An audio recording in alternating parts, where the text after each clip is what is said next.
We're joined live in the studio with Premier League television presenter Kelly Summers. Kelly, welcome and good morning. Good morning, Al. Thank you for having me. You're welcome. Kelly, lots to get through, so fire away. Where do you want to start? I think there's only one place to start, really, isn't there? I think Chelsea versus Norwich.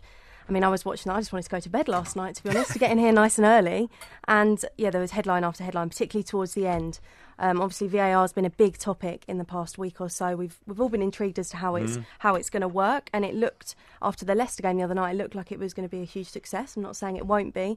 But obviously, Alan Shearer mentioned on the TV last night that he wasn't convinced by it. It was a shambles. We've got some great headlines, a lot of the back pages leading with this. The Sun say it's VAR-sicle for the Blues. I think there's going to be a lot of puns used around the word VAR over the next few months. Whereas the Mail say Bedlam at the Bridge. What I'm particularly interested about is they talk about all the decisions, which you've touched upon already this morning. But Graham Poll in the Mail has described it as a shambles. He's not blaming the ref, but he's actually saying the ref needs help. It's meant to be here to help him, and it's not. So, do you know what's interesting I find, Dan, Kelly? You know, at the match officials, even after watching it, the linesman, the referee, both agreed no penalty. And yet we heard a bit of audio there from the Norwich City defender who was involved, said, I may have caught him. Yeah, but he felt... Unbelievable. Yeah, but Alan, he felt the touch. So that's the problem. He felt the touch. So for him, he knows there was contact. I didn't think it was a penalty, by the way. I watched a couple of times. I didn't think it was either.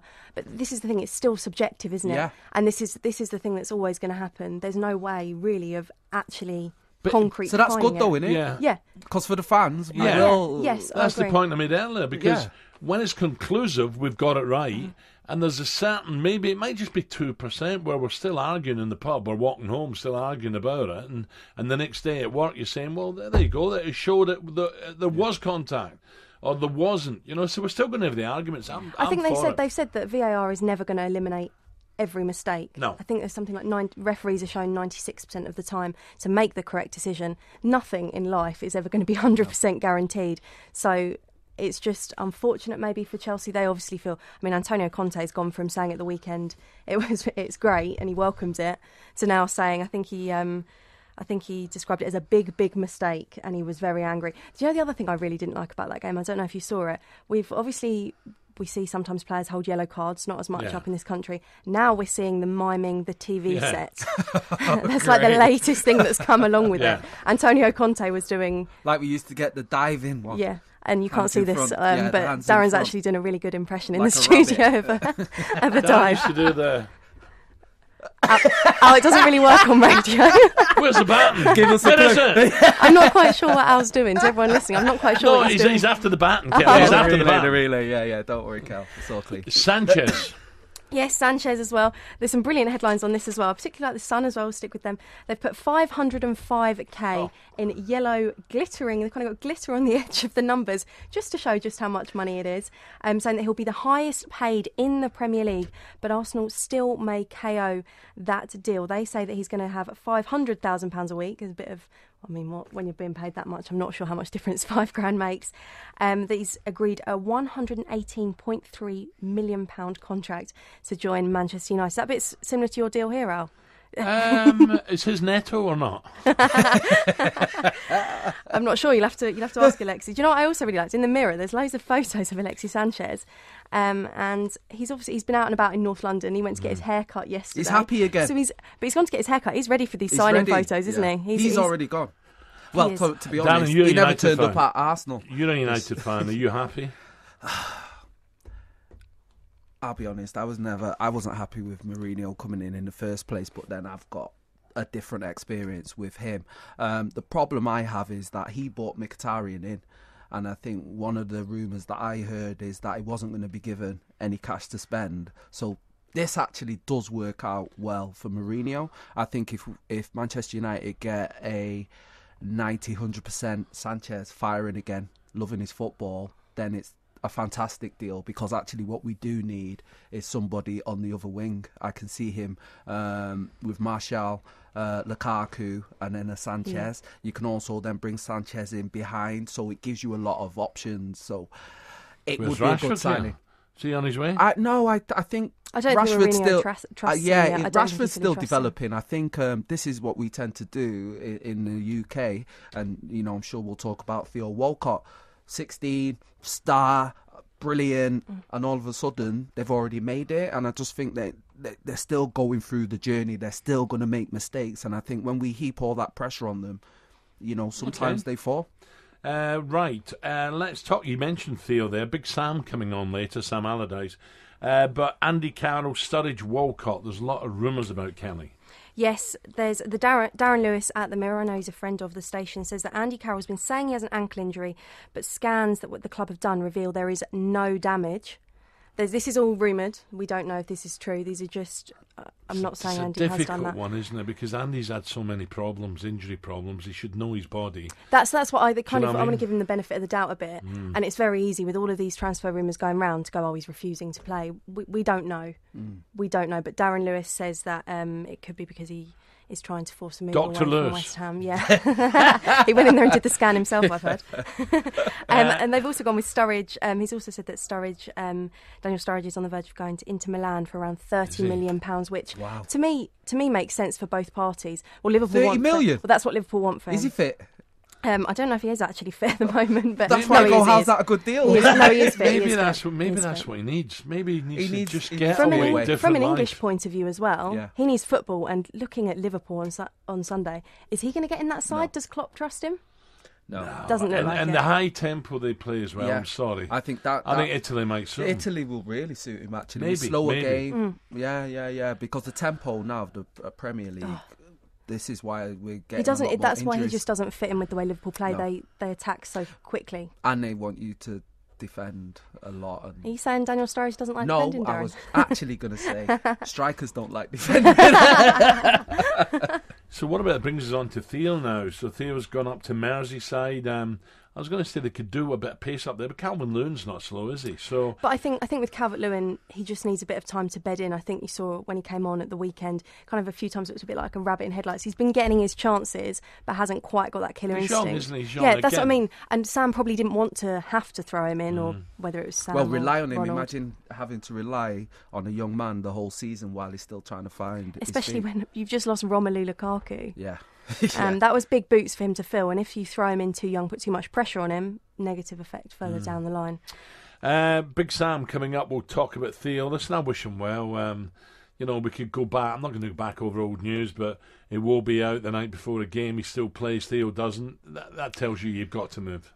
Yeah. In my book. Yeah. Look, young footballers, young sports people will always make mistakes.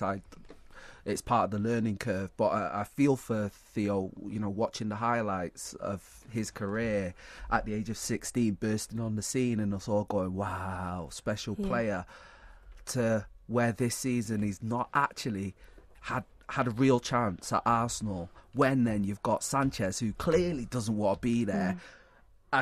It's time to go. It's time to go. If you can't get in ahead of Sanchez, and like you say, how do you think he'll do at Everton? I don't know, and that's me being dead honest. I really am not sure. I think he might take a while to find his form again. Hopefully he'll hit the ground running, but I just think Everton are in a strange position at the moment. I think they're out of trouble, but they're still going to lose more games than they win, I think. So I just hope he starts well. They have at least addressed the problem of Lukaku going by. Yeah. They've signed Walcott and they've signed... But it's Theo a centre-forward. This is my problem. He thinks he is. Wenger's tried him there and then reverted him back to wide. So it'd be very interesting. Hopefully Sam will tell us. I don't think he's been bought for that, because Sam likes playing one up front most of the time, and he's signed Cenk Tosun for 27 million. I think he's the man, or he's thrown in straight away. So he's looking for someone to feed off. I think the fact that Yannick Bolasie's only just come back. I think Yannick's played 5 games since that horrific knee injury. He's your pace, and I think when you look at Everton, there's not much pace. So you bring in the likes of Theo Walcott, Yannick Bolasie's coming back from injury. You've let quick players like Morales leave, so in the Premier League now, you can't. I don't feel you can be a team and not have any pace anywhere, because even the left and the right back are fast now. At most teams, so you got to have a bit of pace.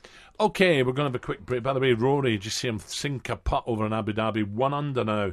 Rory McIlroy, and I'm talking about Iwobi there. I don't think Iwobi would have played if Fergie was his manager. We're going to talk Ferguson next. Darren Goff there on Ben Stokes. Again, we have another twist. Kelly, what are they reporting this morning? Well, as you've discussed already, Ben Stokes has been invited back to the England fold. The ECB took such a strong stance when he was kind of initially done for a fray back in September. But since he's been charged on Monday and he's decided to contest it, they've decided that he can come back into the fold. He won't play this week against Australia, but should be back in February. Obviously, as you can imagine, this is kind of split opinion. People saying, why has this happened now? Paul Newman has said that the spineless ECB have only picked Stokes so he cannot sue them. Spineless, yeah, really? He's gone in really, really hard. He's kind of described it as illogical, totally inconsistent decision. Well, it is. I agree with him there. I think it's inconsistent.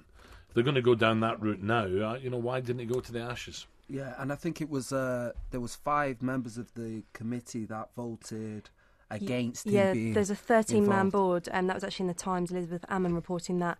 So 5 of 13-man board, as you said. But apparently the belief is that because he's contesting it, it could really drag on, and the trial might not happen until next year. It's dragged on enough already, but and it could go on another year, and I think that's what ECB are worried about. But apparently also, Elizabeth Ammon also said 2 board members actually changed their minds amid fears about being sued or affecting the trial. Was it cause of being sued, or from what I heard, it was potentially because they heard from the legal team, so the legal people gave their feelings about it, and that allegedly changed people's minds. I don't know. Well, one thing I am pleased about, I thought Ben might just say to the ECB, goodbye, I'll go and play IPL and make a few million quid.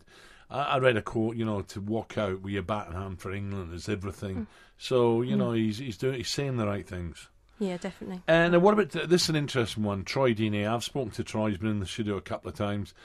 Reading today about psychology and stuff, clearly troubled. You know him? I did a special on him show last year where we pretty much went through his whole story, going to jail, hearing that his father had cancer, and look, he's been through a lot of trauma in his life, and the one thing I took from that interview is, and especially for most sports people, when you've got a bit of a troubled past, that your sport is where you get to escape. And I think the fact that he hasn't been starting as many games, there doesn't seem to be, he's the kind of person that needs the manager to totally believe in him. If the manager totally believes in him, Troy Deeney came off the bench the other day and turned the game. Kelly, what they're reporting today, especially the psychiatrist. So it was actually in his programme notes at the weekend's game, and the Sun's Vicky Orvis just picked up on what he said, and I think I read it yesterday on the Mail Online as well, that it's not an interview he's done, it's just in his programme notes where he just says, everyone's got different ways of dealing with things. I just he's played it all down like in Troy Deeney language, footballer language if you like. I just chat to a sports psychologist every week or so, just to help with the on-field anger. And the Sun have picked out that he actually says to help his wife. Because I imagine that if he's not had a bad day at the office, or we all go home, I'm sure my other half will agree, if I've not had a very good day at work, you do go home and you take it out on the one you love the so, most. Exactly. or the person that's got to listen. So for Troy Deeney's wife, good news for her. He's been seeing a psychologist. So I think that's really good, as you've just said there. I think it's important that athletes, well, you'll know this better than me, I'm definitely not an athlete.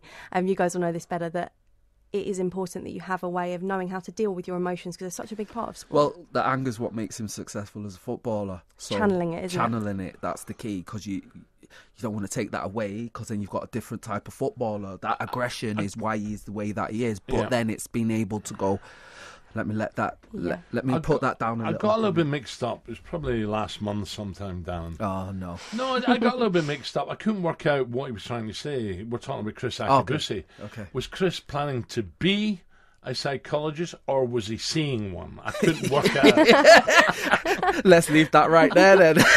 Should we move on now? Josie! That was a good time to move on, I think.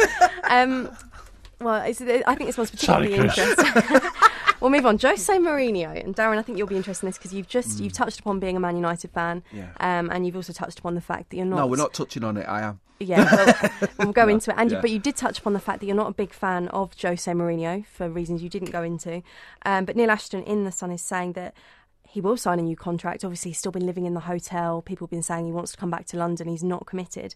And Neil Ashton said, no, he wants to get United back to the top of the pile. It's not about money. I mean, there's a £15 million contract on the table, so I think that might sway it. I don't think he needs the money, Josie, does he? He's he minted. He can't Very need the true. money, yeah. But obviously, then Neil Ashton's also highlighted he doesn't always see out his contracts at Real Madrid and at Chelsea, but he's saying he will sign it.